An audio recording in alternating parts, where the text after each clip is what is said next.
Alhamdulillahirobbilalamin. Ustaz Salman memang Bisa banget dia. ajib. Ustaz Nahlawi, saya ingat beliau waktu ngisi baca maulid ya. Dan saya masih punya rekamannya. Bagaimana beliau baca maulid dengan penuh penghayatan. Dan itu jadi bahan diskusi kita di pengajian waktu itu sama Kiai Syarif. Ini kalau baca maulid biasanya seperti ini jadi panjang memang maulidnya karena beliau baca dengan penuh penghayatan panjang di sini, dan beliau adalah yang baca waktu itu di sini. Setahun yang lalu ya Ustaz ya. Ya setahun yang lalu ya Ustaz itu ya. Dan alhamdulillah hari ini saya di WA beliau mau hadir, alhamdulillah ada waktu beliau kosong langsung ke sini. Tapi beliau emang ngomongnya mau hadir di majelis taklim, majelis ini bukan mau ngisi, mau ngaji. Ntar setelah itu kita ngopi ya, oke. Ternyata Ustaz Salman feelingnya jauh lebih panjang dari saya, langsung dilempar aja. Walaupun jatah beliau sebenarnya ngisi, tapi alhamdulillah. Dan saya banyak terima kasih Ustaz Nahlawi. Beliau kalau bapak-bapak lihat YouTube live yang tadi malam pengajian Mirza Karo Ihya, kebetulan beliau yang isi, beliau yang baca di depan bab ke larangan yang larangan atas menafsirkan Al-Quran. Beliau yang baca di depan dan itu gak kerasa selesainya 2:30. Beliau di depan sampai 2:30. Allahu Akbar, saya bilang. Dan memang atas kajian yang tadi malam itu, dan kebetulan Ustaz Salman monitor online ya dari jarak jauh. Sebenarnya kalau ada beliau lebih seru lagi Ustaz Salman karena diskusinya jadi hidup. Di majelis Ihya itu akan hidup begitu orang-orang yang mengerti baca Quran, bahasa Arab segala macam jadi hidup karena mereka memahami. Kalau saya jadi pendengar setia, itu aja. Dan di situ barulah tadi malam saya nggak tahu karena lagi beliau di depan baca, saya nggak tahan juga nanti. Jadi ternyata banyak sekali ketertinggalan saya di dalam majelis ini. Ibaratnya sebuah rumah, ada pintu di depannya. Sebelum kita masuk ke rumah itu pasti kita melewati pintu. Ternyata pintunya dalam agama kita Islam itu, dalam kajian kitab itu, dalam baca Quran adalah nahwu sorof, tajwid. Bisa baca dengan benar, memahami bahasanya, itu pintu. Kita belum bisa menafsirkan, kita belum bisa mengartikan apa yang ada di dalam Al-Quran. Kita baru bisa baca dan memahami huruf dengan tartil. Itu pintu. Jadi baru begitu kita mau masuk, bekalnya itu harus banyak. Memasuki Al-Quran, kitab Al-Quran itu, kitab Allah itu bekalnya banyak. Sampai kalau pada batasan para mufassir itu sampai 12 syarat, 15 arsyarat untuk bisa masuk ke dalam rumahnya kandungan Al-Quran. Jadi begitu kita ingat, ya Allah 15 syarat, satu aja saya belum punya. Bagaimana mereka dan jadi saya sangat berbahagia sekali seperti yang Ustaz Nahlawi tadi sampaikan, hadir di majelis itu saja sudah mendapat keberkahan. Gak usah ngomong, gak usah ngapain, hadir, duduk dan dengarkan. Tidur aja dapat katanya. Dan yang lebih menyenangkannya lagi bahwa kehadiran kita pun berdampak kepada orang tua kita. Untuk itu saya dengan semangat hadir dan alhamdulillah sudah hampir memasuki tahun ke-3 di Majelis Ihya. Majelis Ihya umurnya sudah 4 tahun. Saya baru mau masuk tahun ketiga. Jadi ketinggalan 2 tahun saya masuk Ihya. Alhamdulillah dari pertama hadir, masuk, dan sampai tadi malam saya nggak mau tinggalin itu majelis Ihya. Walaupun saya nggak bisa baca. Karena tadi hadir dan mendengarkan itu sudah banyak manfaatnya, banyak keberkahannya. Jadi mudah-mudahan juga ini menjadi penyemangat kita, saudara-saudara kita semua yang hadir di sini, bahwa kehadiran kita di sini di majelis Istighosah ini juga bagian seperti yang tadi Ustadz Nahrawi sampaikan. Kehadiran kita membawa keberkahan bukan hanya buat kita, tetapi juga buat orang tua kita dan buat keturunan-keturunan kita. Insya Allah ini manfaatnya sangat banyak. Dan saya sebenarnya kangen penjelasan dari Ustadz Salman. Cuma Ustadz Salmannya kayaknya udah melimpahkan ke Ustadz Nahrawi, jadi pengisinya setiap momen hanya satu.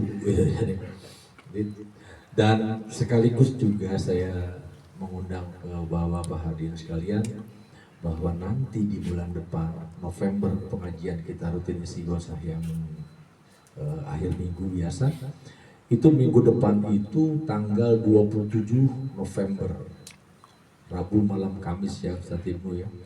Dan itu saya sudah bicara bersama dengan Ustadz Ibnu sama Pak Eko juga bahwa itu kita tetapkan sebagai milad yang kedua kita di sini.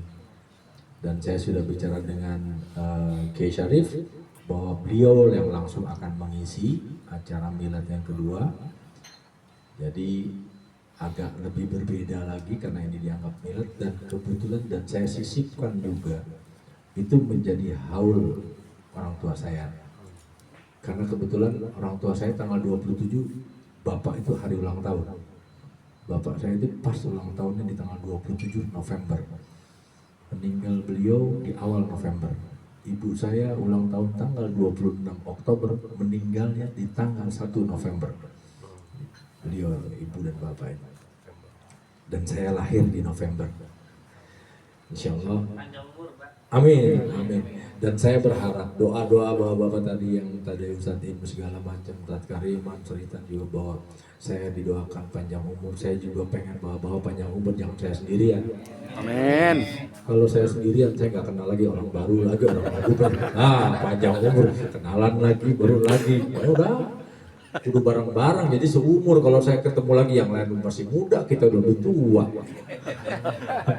Jadi insya Allah kita semua panjang umur, dan umur yang diberikan juga dengan sehat, dan kita bisa masih hadir di majlis-majlis ilmu dan dipenuhi dengan keberkahan hingga akhir hayat kita.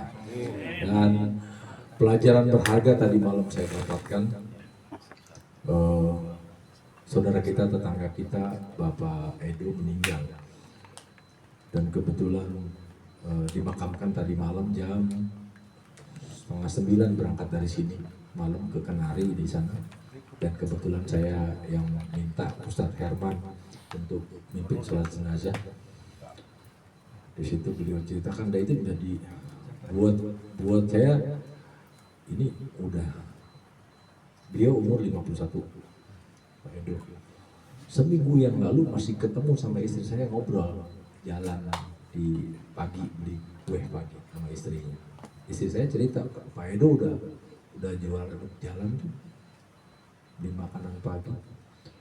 Tiba-tiba jam 3 sore saya dikabarin meninggal. Dan ternyata memang beliau ada sakitnya. Cuma hari Senin baru masuk rumah sakit, Selasa meninggal. Dan mudah-mudahan kita doakan almarhum Edo itu juga dimudahkan dan dilapangkan alam kuburnya. Amin. Dia meninggal dalam keadaan husnul khotimah. Amin. Anaknya yang saya kenal baik, Levi, itu juga penghafal Quran, dan dia sekarang baru masuk kuliah di Brawijaya. Jadi semalam kita jam 8:30 pemakaman itu karena menunggu anaknya Levi yang dari Malang pulang. Dan Levi langsung ketemu saya sambil nangis. Saya tanya, gimana Vi, kamu udah siap? Karena Levi itu selalu kalau Ramadan saya minta jadi imam karena bacaannya bagus. Terawih itu Levi berapa kali saya jadi imam, bacaannya bagus gitu. Jadi begitu kemarin nggak bisa om, nggak kuat om. Nah, saya minta karena keluarga nggak ada, saya minta Ustadz Herman yang mimpin. Itu ibroh yang luar biasa. Kita ada di depan, kita ada jenazah. Kita nggak tahu kapan kita akan kejadian dan kita hanya berharap. Saya cuma berdoa, mudah-mudahan kalau saya meninggal ada yang ngurus, jangan ditinggalin. Mudah-mudahan kita semua juga dalam keadaan meninggal dalam keadaan husnul khatimah. Amin. Sekian juga dan terima kasih juga kepada kehadiran semua. Istiqomah terus kita di sini dan saya sudah amanatkan juga sama ya karena kita udah menjelang kalau di Ihya saya dibilang paling tua gitu ya. Jadi kalau ada apa-apa kita yang paling tua diledekin mulu. Dan saya berharap, nggak tahu apakah ini bagian dari aman atau bukan. Saya berharap, kalaupun nanti saya duluan yang tidak ada, majelis ini saya berharap tetap berjalan. Dan ini sudah saya sampaikan ke istri dan anak saya. Jaga ya itu kegiatan istighosah. Karena saya nggak punya anak laki-laki, kalau saya punya anak laki-laki pasti hadir di sini. Nggak hadir mah gue ikat di tiang ya. Karena anak perempuan dan kebetulan anak saya dua-duanya nggak di sini gitu kan. Nggak ada anaknya jadi saya amanatkan.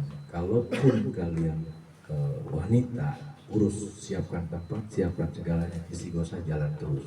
Dan ini mudah-mudahan juga kita terus istiqomah. Jadi bukan kita yang menghentikan istighosah, tapi umur kita yang menghentikan istighosah. Terima kasih.